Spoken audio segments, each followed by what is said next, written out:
Turn her power off. Now. The shout outside my window ripped through my half-dream like a thunderclap. For a moment, I thought I was still at the hospital. That same tone doctors used when someone was about to crash. But when I jolted upright, sweat-soaked and disoriented, the sound wasn't a code blue. It was Mark Collins, our HOA president, standing on my lawn at 7 in the morning, barking orders like he owned the street. Through the blinds, I saw two men in orange vests crouched near my breaker box. One held a wrench, the other looked nervous. The moment my eyes landed on them, the entire house seemed to exhale and die. The ceiling fan froze mid-spin. The fridge hummed once, then went silent. Even my digital clock blinked off. 6:47 a.m., gone in a breath. I stumbled out the front door barefoot, the concrete still cold from the night before. "Hey, what the hell are you doing?" My voice cracked as I ran toward them. The contractors didn't look up, but Mark did, and that smug practice smile on his face made my blood boil. Clipboard in hand, his sunglasses reflected me like a bug pinned for display. "Morning, Miss Parker," he said, his tone sweet and condescending all at once. "Maybe next time you'll pay attention to the rules." "What rules?" I shouted. My heart was pounding so loud I could barely hear my own voice. "You can't just turn off someone's power. Are you insane?" He tapped the clipboard. "Non-compliance notice. You've been warned. The board voted to take corrective action." I blinked, trying to process. Corrective action? My power? Over what? Mark gave a small shrug, the kind that said he'd already won. "Fence color violation. Section 4, paragraph 2. You painted your backyard fence eggshell. Approved shade is colonial cream." For a second, I actually laughed. A sharp, humorless sound. "You've got to be kidding me." He wasn't. He motioned to the men who closed the breaker and began packing up. "Maybe when you fixed your fence and paid your dues, we'll consider reinstatement." Something inside me snapped. "You don't have that kind of authority, Mark. This isn't your power grid." But he was already walking away, his polished loafers clicking against the sidewalk like a gavel. "Read your bylaws, Emily. It's all in writing." I watched him disappear around the corner, that clipboard still tucked under his arm like a trophy. I could feel every ounce of my anger rising with the temperature. The house was already heating up, suffocating in silence. I ran back inside and grabbed my phone, fingers shaking. "Thank you for calling Lone Star Energy," said the automated voice. "How can we help you today?" "Someone just shut off my power," I said. "It's an emergency." After a long pause, a representative came on the line. "Let me check your account, ma'am." Says here your service was disconnected at the request of Maple Ridge Estates HOA. "What?" My voice went flat. "They can't do that. That's not even legal." "I'm sorry, ma'am," the rep said softly, "but the order looks authorized." My throat went dry. "Who signed it?" There was another pause, longer this time. "It's signed by a Mark Collins." I sat down hard on the tile floor, the coolness biting into my skin. My fridge was already dripping water onto the linoleum. Outside, birds were chirping like it was just another sunny Texas morning, but my house felt dead. Hollow. HOAs can fine you, sure. They can write nasty letters, tow your car, maybe even put a lien on your house. But they can't touch your utilities. That's the law. Only the provider can. So how the hell did Mark Collins just shut off my power with a signature and a smile? I stood up, gripping that notice in my trembling hand. The HOA letter that looked official but smelled like deceit. If he wanted a fight, he just picked the wrong woman to push around. I threw on my sneakers, grabbed my keys, and walked out the door with one thought burning in my mind. I was going to that HOA office, and this time, Mark Collins was going to explain himself face to face. "You forged this, didn't you?" The words flew out of my mouth before I could stop them, echoing off the walls of the HOA office. The sound startled even me. Raw, shaking, furious. I slammed the folded notice on Mark Collins's desk so hard his coffee cup rattled, but he didn't flinch. He just looked up slowly, his calm, condescending smile spreading across his face like oil on water. "Emily?" he said smoothly, voice dripping with practiced patience. "Everything the board does is procedural. You really should read the bylaws before making accusations." Procedural. That word burned through me like acid. Behind him, two board members sat in their chairs pretending to review papers, but their eyes darted between us like they were watching a show. I could smell the burnt coffee and cheap carpet glue, could feel the suffocating hum of the overhead fluorescent light. Every detail of that moment felt like a trap. Cold, deliberate, and rehearsed. I pointed at the letter. "Procedural? You falsified a disconnection notice with the Lone Star Energy logo. They told me they never authorized this." Mark leaned back in his chair, folding his hands behind his head, looking every bit the smug dictator in a pressed polo shirt. "Miss Parker, we sent a request. If the utility company acted, that's on them. We simply enforce compliance here in Maple Ridge Estates." "Enforce compliance?" I snapped. "You mean harassment? You have no right to cut my power because my fence is the wrong shade of cream." He sighed and stood up, walking around the desk like a lawyer pacing before a jury. "You homeowners think you're victims," he said quietly. "But the HOA exists to protect property values. If everyone did whatever they wanted, this neighborhood would look like chaos." I stepped forward, my voice rising. "You cut off electricity to a single mother over paint. That's not protecting property value. That's abuse." He smiled again, that same rehearsed politician's grin. "Then file a complaint, Emily. You know where the office is." I glanced down at the letter, the so-called official authorization. Something about it nagged at me. The paper was thinner than what utility companies used. The header logo was off. The blue in Lone Star Energy was faded and blurry, almost pixelated. My stomach twisted. He'd printed it himself. I turned the paper over, holding it up to the light. There was no watermark, no embossed seal, no contact information, just Mark's digital signature and a forged stamp that looked like it had been copied from a website. I felt my pulse spike. "You didn't just overstep, Mark," I said, voice trembling but cold. "You forged a company document. That's a crime." One of the board members coughed nervously, but Mark didn't break character. He just shrugged. "If you believe that, feel free to call the police. I'm sure they'll find it very interesting that a homeowner can't follow color codes." I stared at him for a long second, watching the fake calm in his eyes. He was daring me to back down, to walk away and let it go. And for a moment I almost did. But then I thought about my father's medals still hanging in the hallway at home. A man who taught me that silence is surrender. Without another word, I grabbed the forged letter off his desk and stormed out. My hand shook as I yanked open the office door, sunlight blasting across the lobby like a spotlight. My anger was boiling over, but underneath it, something colder was forming. Resolve. As I stepped outside, the Texas heat wrapped around me like a punishment. The air shimmered on the asphalt, and I could already feel the weight of it pressing through my thin blouse.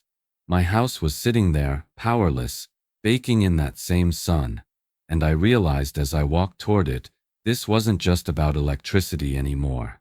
Mark Collins had turned it into a war. "God, it's like an oven in here," I shouted, waving a paper plate in front of my face as if a flimsy piece of cardboard could fight back a Texas summer. The air was thick enough to chew, heavy with the scent of sweat and spoiled milk. My fridge had finally surrendered. I could hear it dripping, a slow death that matched the rhythm of the sweat running down my neck. My dog, Daisy, whined weakly from the floor, her tongue hanging out as she searched for a patch of tile that wasn't scorching hot. I filled a bowl with the last of the melted ice from my cooler and slid it toward her. She lapped it up fast, then looked at me with those soft brown eyes that said, "Why is it so hot, Mom?" I couldn't answer. I couldn't even promise it would end soon. The house was a tomb of heat. The walls seemed to radiate anger, and the silence made me feel like I was the last person alive in the neighborhood. Outside, every other house hummed with air conditioning. Curtains moved, sprinklers hissed, and I could even smell the faint scent of barbecue drifting through the air. It was like my street had decided to move on without me. I caught sight of my neighbor, Linda, walking her trash cans to the curb.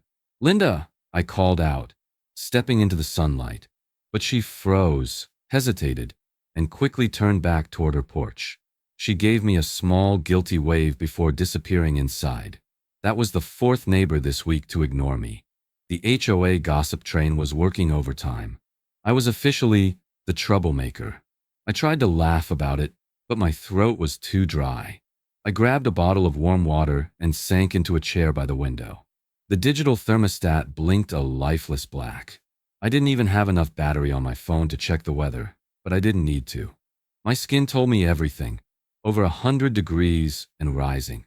By late afternoon, I couldn't take it anymore.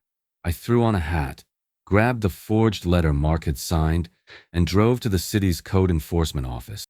The air conditioning inside hit me like salvation. For a second, I almost cried. A woman behind the counter smiled politely, but that faded fast when I told her why I was there. "You said the HOA cut off your power?" she repeated, frowning. "They can't do that." "Exactly," I said, sliding the letter across the counter. "But they did." She read it, her eyebrows climbing. "This looks strange. Hold on." She picked up the phone and called someone. Maybe her supervisor. I stood there, hopeful for the first time in days, but when she came back, her face had changed. "Ma'am," she said carefully, "our system shows this was already reviewed and handled by your HOA representative, a Mr. Collins." I blinked. "Handled? By him?" "Yes," she said, avoiding my eyes. "It says the issue was resolved internally. You'll need to take it up with your HOA board." Resolved internally. The words hit like a slap. Mark had beaten me to the city. Again. He'd filed fake reports, shut me down before I even opened my mouth. As I walked out, the wave of heat outside nearly knocked me over. It felt personal now, like even the sun was siding with him. Back home, I sat on the porch steps, staring across the manicured lawns that had once felt like safety.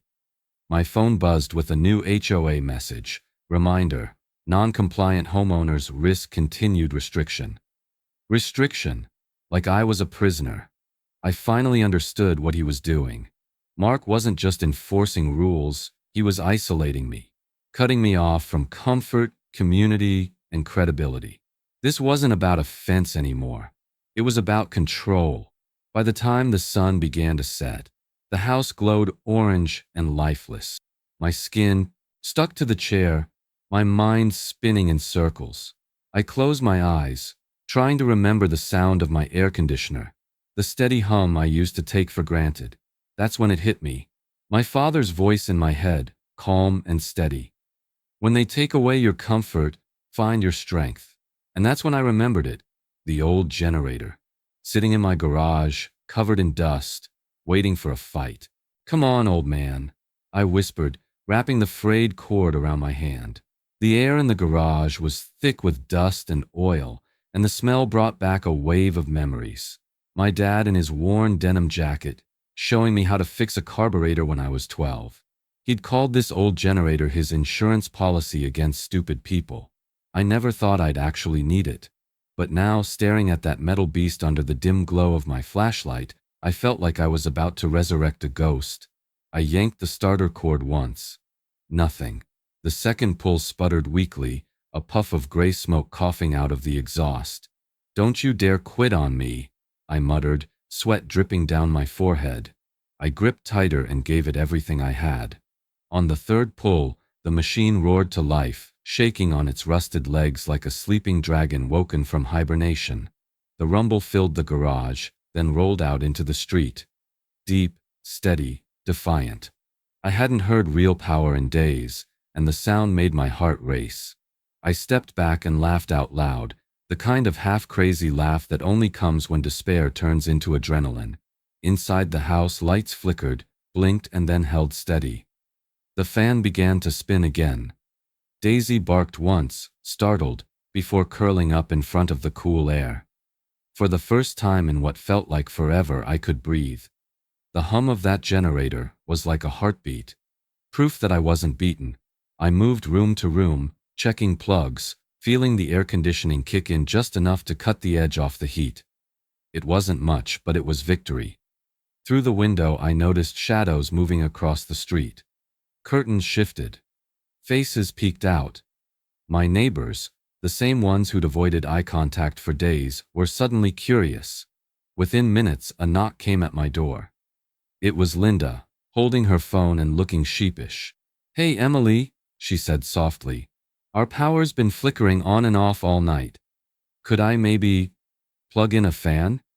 Just for a bit?" I hesitated for half a second, then smiled. Of course. Word spread faster than gossip at a board meeting. Soon, extension cords stretched from my garage to 3 different houses. The hum of the generator deepened as more families joined in, kids laughing, parents whispering thanks. For the first time in weeks, Maple Ridge Estates felt like a neighborhood again. Someone brought over cold lemonade. Another offered to pay for gas. I refused at first, but when I saw how much fuel the old machine drank, I agreed to a small contribution, just enough to keep it running. It wasn't about money, it was about taking care of each other. A part of me knew this act of defiance wouldn't go unnoticed. The HOA couldn't ban emergency generators. That was protected under state safety exceptions. I'd even double-checked the county codes that night. Emergency generators can't be prohibited during outages, I reminded myself. Safety overrides HOA restrictions. Still, I knew Mark Collins would find a way to twist it. Men like him always did. As the sun dipped low, the streetlights flickered on. Everyone's except mine, of course. The steady rumble of the generator echoed off the quiet houses, a mechanical heartbeat defying the darkness. I was just about to sit down on the porch, finally feeling a shred of peace when I heard it. The unmistakable sound of dress shoes crunching across gravel. My stomach tightened before I even turned my head. There he was, Mark Collins, marching across my lawn, his face red, his clipboard clutched like a weapon. The hum of the generator seemed to grow louder, angrier, as if it too sensed a fight coming. "Go ahead, Mark. Say that again." "You're being recorded." I held my phone steady, every muscle in my hand trembling as I faced him. The generator roared behind me, its hum cutting through the still evening air. The glow from my porch light spilled over Mark Collins' face, catching the thin sheen of sweat on his forehead. His jaw tightened as his eyes flicked to the phone. For a split second, I saw fear, then it vanished, replaced by the smug confidence of a man too used to getting his way. "You think recording me will save you?" he barked, taking a step closer. "You're operating a business from a residential property, Emily. You're charging for electricity. That's a direct violation of HOA code." I took a small step back but kept the camera pointed square at his chest. "You mean the same HOA that forged utility letters and illegally shut off my power?" "Go ahead, keep talking."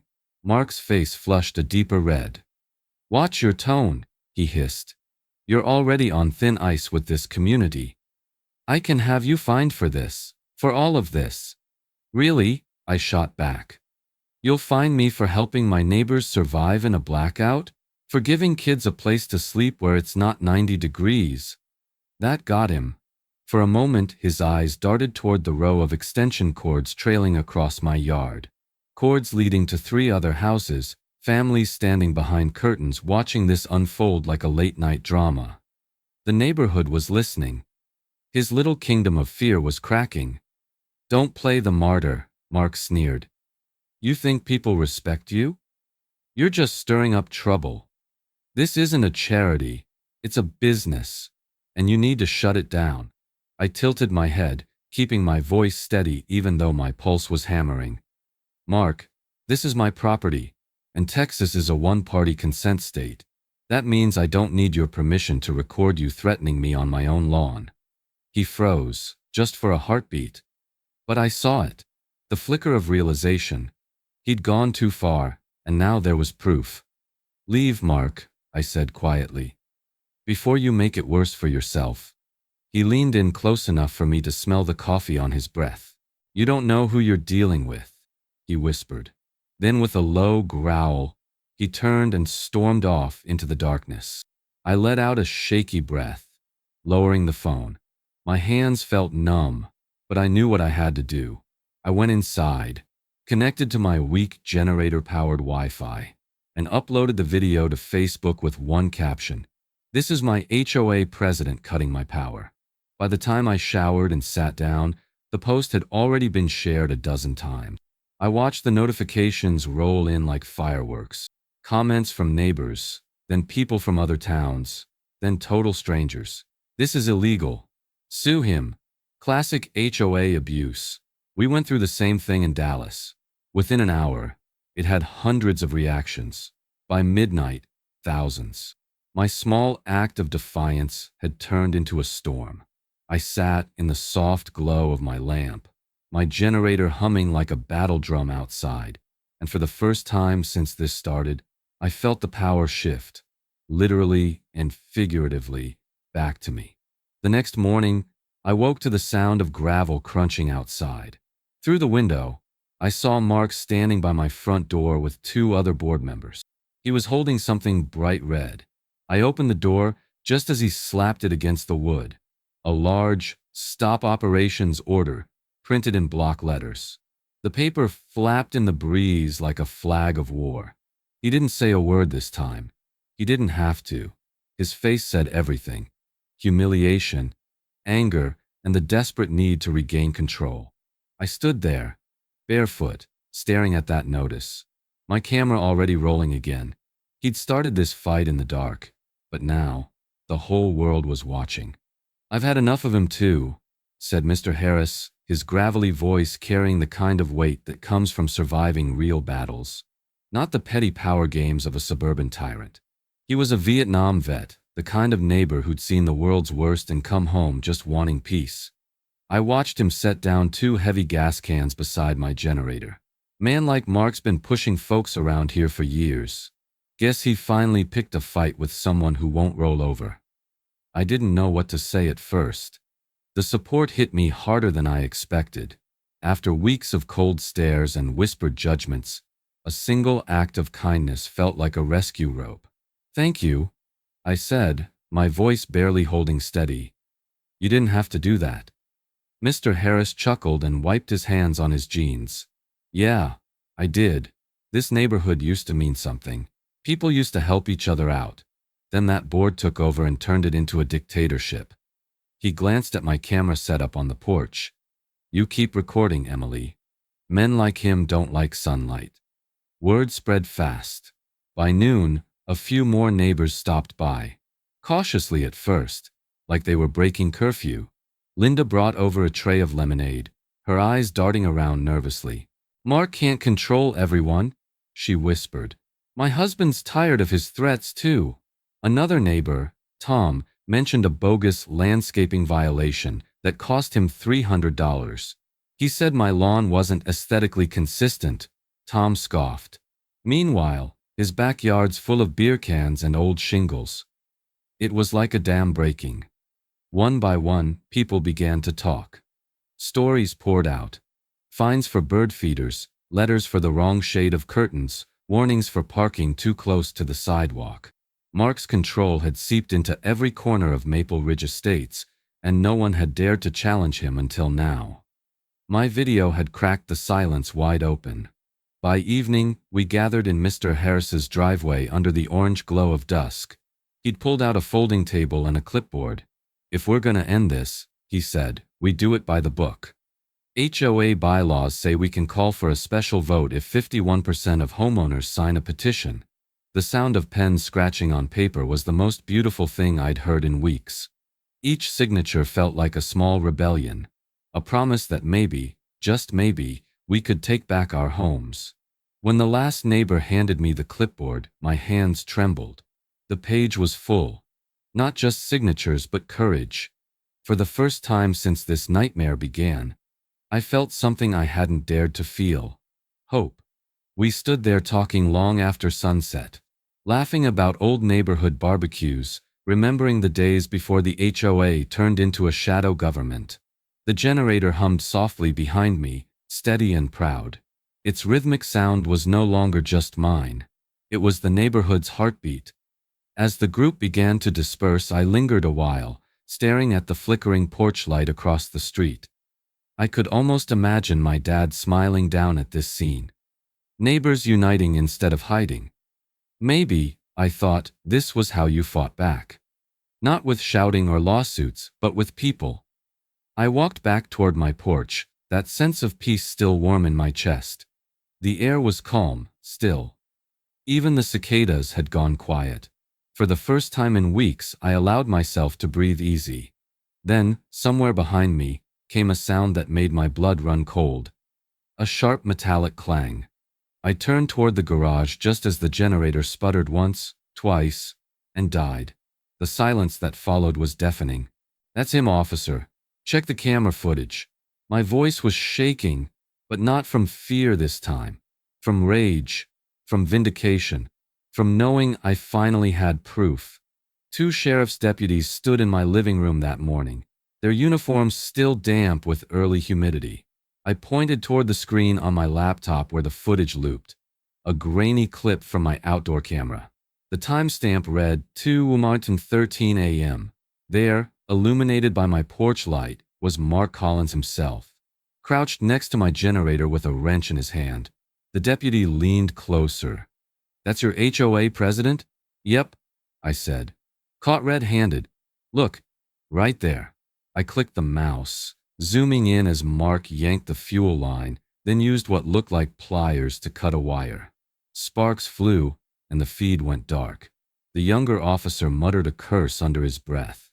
"You said this happened last night?" "Yeah," I said. "He killed it." My neighbors heard the generator shut off around 2:30. I thought it was a fuel issue until I checked the camera this morning. They exchanged looks, the older deputy, broad-shouldered, weathered, calm, scratching his chin. "You did good recording that, ma'am. Lot of people don't think to document. You said this man's with your HOA?" "Yes, sir." "Mark Collins, president, self-appointed dictator, whatever title he's giving himself these days." He nodded slowly. "All right, we'll go have a word." I followed them out to the porch, heart hammering as they crossed the street to Mark's pristine 2-story house. The air was thick with the smell of cut grass and diesel from my wounded generator. A few blinds twitched as neighbors peeked out. Maple Ridge had suddenly become a very small town.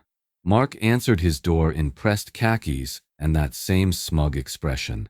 When he saw the deputies, he straightened, feigning polite surprise. "Officers," he said smoothly. "Is there a problem?" "There might be," the older deputy replied. "We received a report that you entered Ms. Parker's property last night without permission and tampered with her generator. You want to tell us about that?" Mark chuckled, but his voice had a tight edge. "Oh, that. HOA business. The board received complaints about noise violations. I inspected the property to ensure compliance. Perfectly within my rights." The deputy's brow furrowed. "Your rights stop at the property line, Mr. Collins. You don't have authority to set foot on someone's property uninvited, let alone damage equipment." "Damage?" Mark scoffed. "It was a safety hazard. Leaking fuel, creating a nuisance. Funny," I called from across the street. "It was working perfectly fine until you cut the line." He shot me a glare that could have melted paint. "Ma'am," one deputy said quietly, holding out his hand as if to keep the peace, but the other was already jotting notes. After 15 minutes of deflection and arrogance, the deputies returned to me. "We'll file a report, ma'am. It'll go in as criminal interference and trespassing. You'll get a case number by the end of the day." I nodded, trying to stay composed. "Thank you. I just want him to stop." The older deputy tipped his hat slightly. "Understandable. Folks like that think an HOA title makes them law. It doesn't." That single line hit me harder than he probably intended. It was the truth.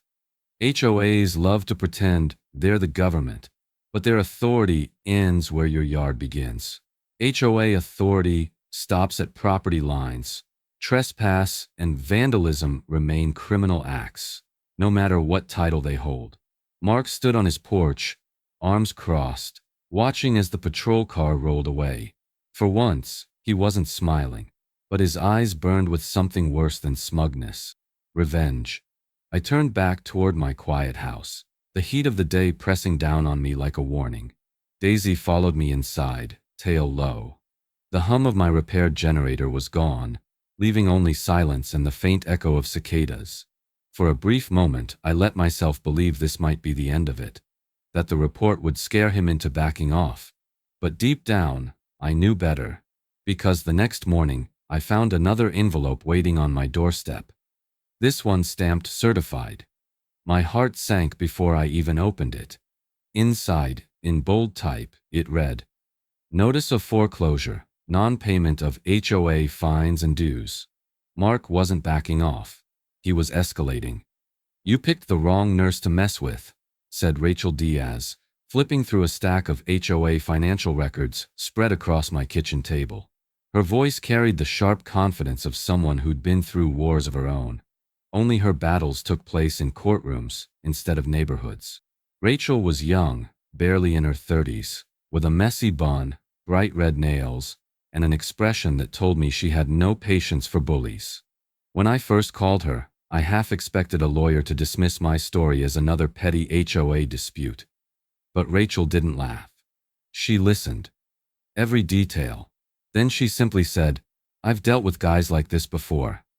We're not just going to fight back. We're going to bury him." Now, a week later, she sat in my kitchen surrounded by manila folders, receipts, and HOA statements I'd managed to pull from the association's public records. Her fingers moved quickly as she cross-checked line items, highlighting inconsistencies in neon yellow. I watched, barely breathing, as she pieced together a puzzle that had been hiding in plain sight. "See this?" she said, tapping one sheet. "The HOA billed residents for tree trimming 3 times this year. But the invoices are identical. Same date, same company, same amount." I frowned. "So, he charged us for work that never happened?" Rachel smirked. "Exactly. And here's the kicker. The company doesn't even exist. I checked the tax ID. Fake business, fake invoices, real money." She slid another document toward me. A bank transaction showing funds labeled maintenance disbursement. "That's his signature," she said, pointing to the bottom. "Mark Collins. He's been transferring HOA funds into a personal account listed under his initials, MRC Consulting. Classic embezzlement move." I stared at the paper, my stomach tightening. "So he's been stealing from all of us? And still has the nerve to threaten foreclosure on my house?" Rachel's lips curled into a grin that was equal parts fury and satisfaction. "That's what makes him sloppy. Greedy men always overreach. But don't worry, Emily. We're going to hit him with something he can't brush off." She stood, gathered the papers, and slid them into a folder labeled Emergency Motion. "What's that?" I asked. "An injunction," she said. "Once I file this, the HOA can't enforce a damn thing until a judge reviews their authority. No fines, no threats, no foreclosures. We'll freeze them solid." I felt my heart lighten for the first time in months. "You can really do that?" Rachel nodded, snapping the folder shut. "Injunctions are powerful. They protect you while we expose them. And once this hits the courthouse docket, that little empire of his starts to crumble." She grabbed her bag and headed for the door. "You'll hear from me by tomorrow morning," she said. "Oh, and Emily, don't answer any calls from board members. Let them squirm." When she left, I sank into my chair, staring at the pile of evidence she'd left behind. Each page was another crack in Mark's facade, another piece of proof that everything he'd built was rotting underneath. For the first time since this nightmare began, I felt like I had a shield. Not just hope, but power. Legal power. By late afternoon, my phone buzzed. It was a court notification. The injunction had been filed and approved. Just like that, every HOA action was frozen until further notice. Mark couldn't touch me. Couldn't threaten, fine, or foreclose. I exhaled for what felt like the first time in weeks.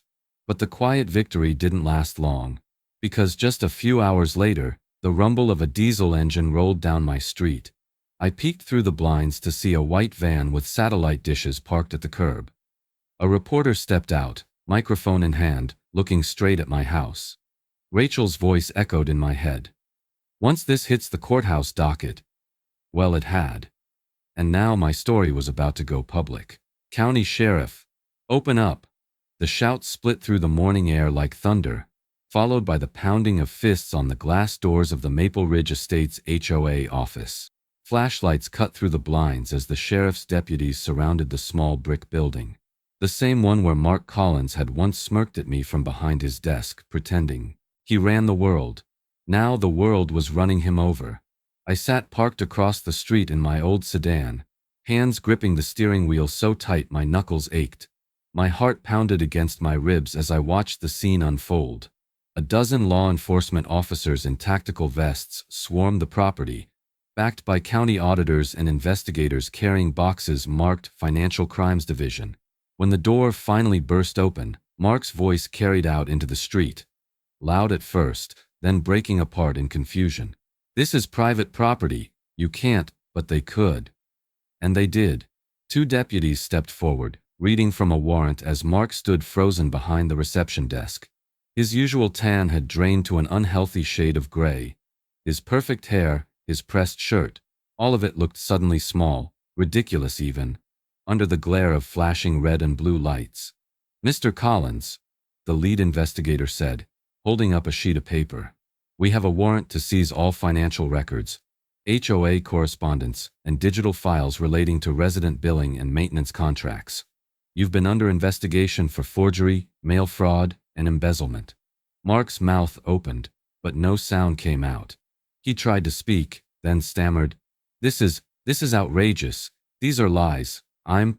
Save it for your attorney." The deputy cut in. Inside, officers began pulling hard drives from computers, stacking boxes of ledgers, and sealing plastic evidence bags. I could see even from the car the growing pile of paperwork.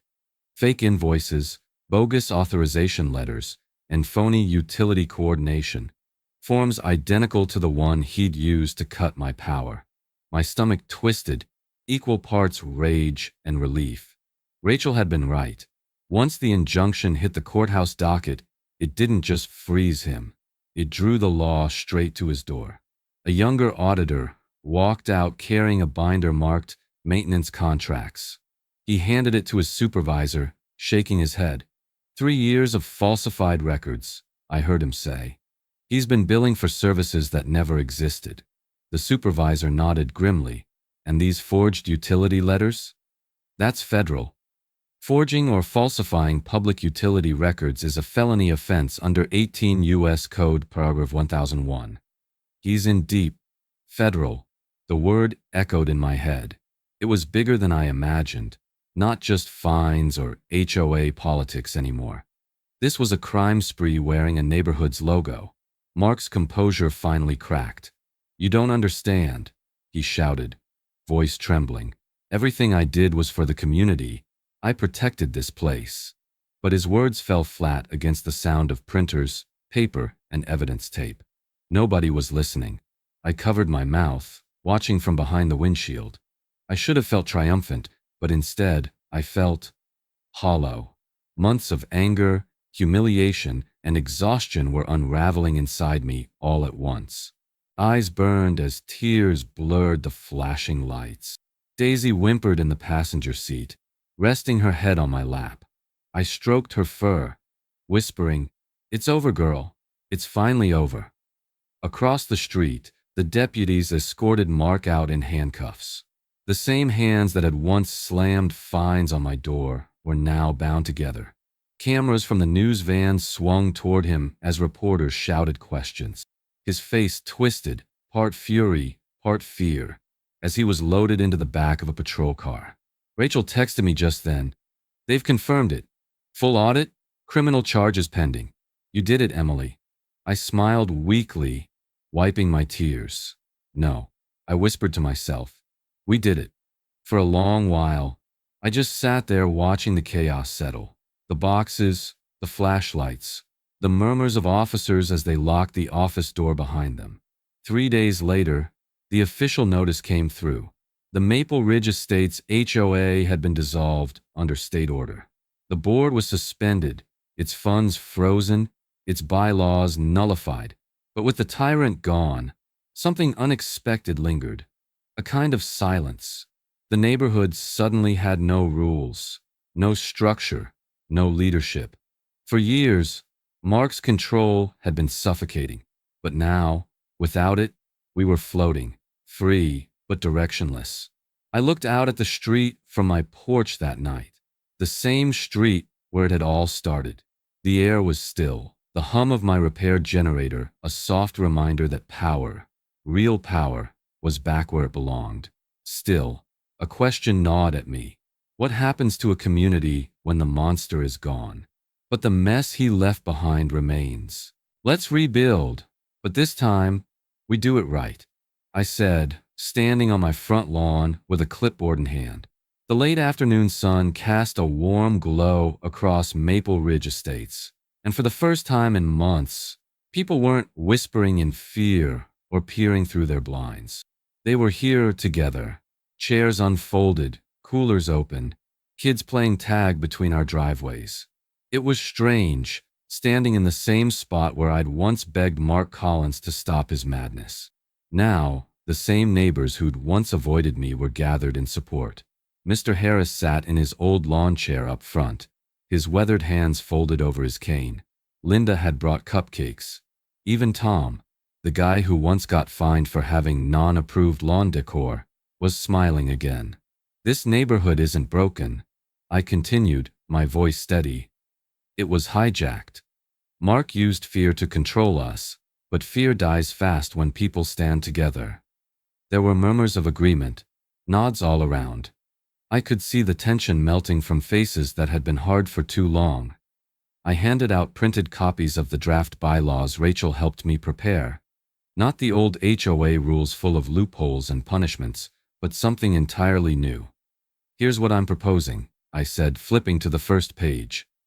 No secret meetings, no unchecked authority. Every budget will be public. Every vote recorded. And no one will ever have power to act alone again. Mr. Harris raised his hand. So we're not keeping the HOA? Not as it was, I said. We're forming a community association. Voluntary, transparent, and neighbor-led. If someone breaks a rule, we don't fine them. We talk to them. If something needs fixing, we fund it together. No lawyers, no threats. Just accountability and kindness. A ripple of applause spread through the group. I didn't realize how much I'd needed that sound. Laughter, clapping, real conversation. The same people who once saw me as a troublemaker now looked at me as a leader. For the next hour, we worked together like we'd been doing it for years. People volunteered for committees, maintenance, safety, social events. Tom offered to repaint the old HOA office and turn it into a community hub. Kids ran around waving homemade Maple Ridge Strong signs. Even the air felt lighter, like the neighborhood itself was finally exhaling. I glanced around, soaking it all in. The smell of fresh-cut grass, the distant hum of lawn mowers, the sound of neighbors laughing instead of arguing. For so long, I'd associated this place with tension and control. Now, it was starting to feel like home again. As the sun dipped below the horizon, I stood with Mr. Harris, watching everyone pack up their chairs and head back to their houses.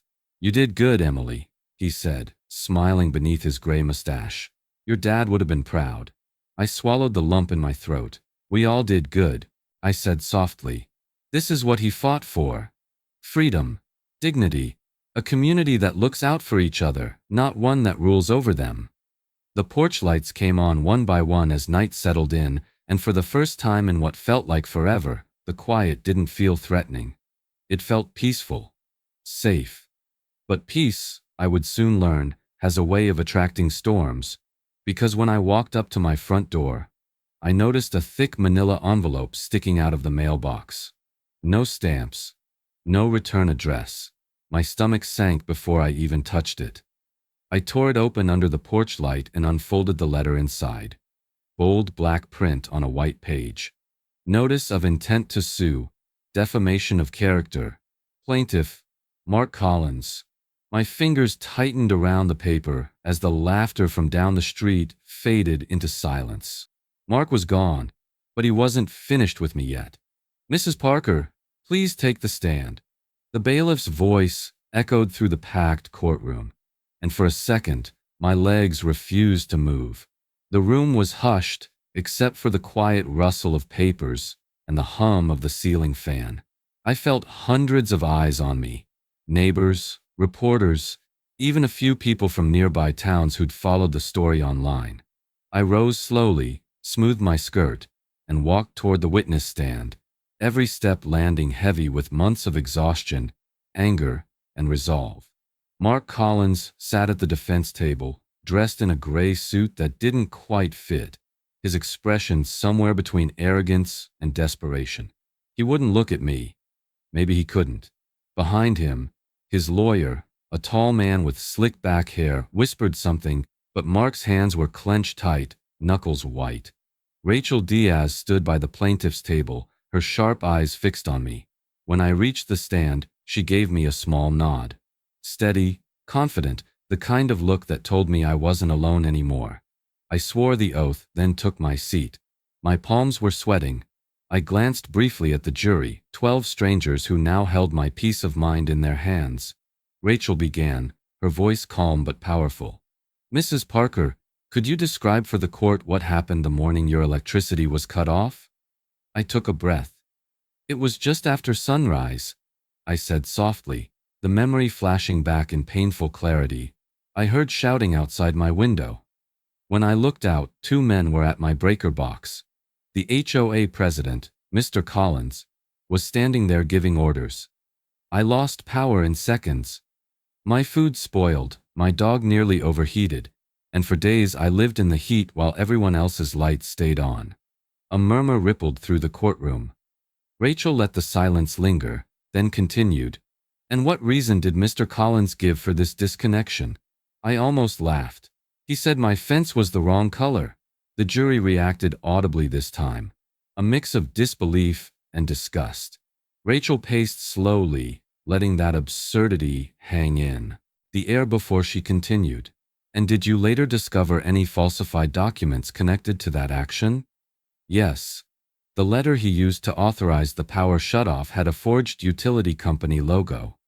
I confirmed with Lone Star Energy that they never issued or signed anything like it. Rachel nodded. No further questions at this time. She turned toward the judge. Your Honor, the plaintiff would now like to enter Exhibits 1 through 8. Video recordings, bank statements, and official raid reports from the county sheriff's office. The defense lawyer shot to his feet. Objection, irrelevant to the matter of defamation. Overruled, the judge said sharply. Sit down, counselor. Rachel pressed on. The evidence told the story better than words ever could.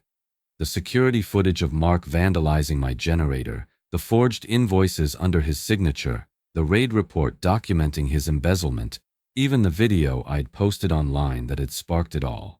Each piece stacked like a brick wall, sealing off his denials one by one. When it was Mark's turn to testify, his confident veneer cracked within minutes. He called me vindictive, claimed the video had damaged his reputation, but Rachel dismantled him with surgical precision. Mr. Collins, she said, holding up a document, is this your signature on a bank transfer labeled maintenance disbursement? He shifted in his seat. It's possible. And this transfer was to your personal consulting account, correct? He swallowed. It was a bookkeeping error. Rachel smiled faintly. Of course it was. By the time she was done, the courtroom was silent. The judge leaned forward, hands clasped, his gaze cutting through Mark like a spotlight. Mr. Collins, he said, voice heavy with authority, what I see here is not a defamation case. What I see is a pattern of abuse and criminal deception. An individual who weaponized a neighborhood association for personal gain. He turned his attention toward Rachel and me. The court finds in favor of the plaintiff. Mr. Collins will pay full restitution for all damages, reimburse unlawful HOA fines, and is permanently barred from holding any HOA or board position within this county. The gavel came down with a single satisfying crack. It was over. I exhaled slowly, tears stinging my eyes. Around me, people clapped quietly, respectful, almost reverent. Rachel squeezed my hand and whispered, "Told you we'd bury him." As we stepped outside, the blinding Texas sunlight hit me like a cleansing wave. Cameras clicked, reporters called my name. Emily Parker. What's next for you after this victory?" I paused on the courthouse steps, the chaos swirling around me. For a moment, I just smiled. Not for them, not for the cameras, but for myself.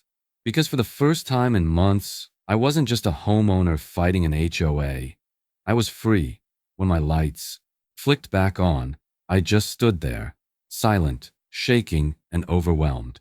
The soft glow washed over the living room walls, chasing away months of shadows and sleepless nights. The ceiling fan began to spin again, humming a sound I used to take for granted but now felt like a symphony.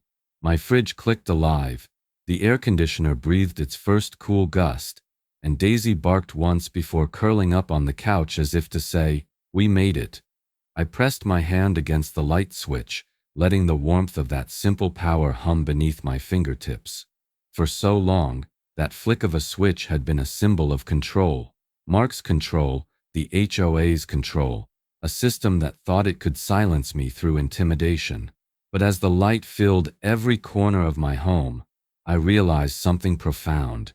The only control they ever had was the control I allowed them to take. I walked through each room slowly, the kitchen where I'd cried over spoiled food, the hallway where I'd stared at that forged notice, the garage where my father's old generator had roared to life.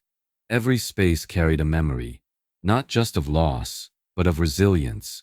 That little generator had become my battle drum, a heartbeat of defiance against the darkness they tried to drown me in. I paused by the window, looking out over Maple Ridge Estates. The lawns glowed green under the evening sun, and for the first time in forever, it looked like a neighborhood again. Kids riding bikes, parents chatting, laughter echoing down the street. The same people who once avoided me now waved as they passed, some stopping to smile, others shouting words of thanks. Mr. Harris saluted from across the road, that proud, quiet smile never leaving his face. I thought about the night this all began, standing barefoot in my driveway, screaming at men cutting my power while Mark smirked from across the street. That helplessness had felt suffocating. But now as I stood here, watching the world glow again, I realized something. He hadn't just taken my electricity. He'd lit something much stronger in me. He took my electricity, I whispered, smiling through the tears. But I found my power. It wasn't just about my house or even my neighborhood anymore. It was about every homeowner who's ever been bullied, every family that's been intimidated by those hiding behind titles and bylaws. We all live under the same sky, pay the same dues, and deserve the same peace in our own homes. No clipboard or contract should ever take that away. I sat down at my desk and opened my laptop, the screen bright against the twilight. The video of the trial had already gone viral. Thousands of comments, hundreds of messages from people across the country telling me their own stories. It hit me that this fight wasn't just mine. It was bigger. A movement was growing, one voice sparking another. I leaned toward the camera and hit record, speaking softly but with conviction. "Never let fear silence you," I said. Corruption thrives on quiet compliance. Whether it's a neighbor, a boss, or an HOA, once you let them take your rights, they'll take everything else too. I paused, exhaling slowly. So if you've ever faced an HOA like this, tell your story below, and hit like and subscribe if you'd fight back too.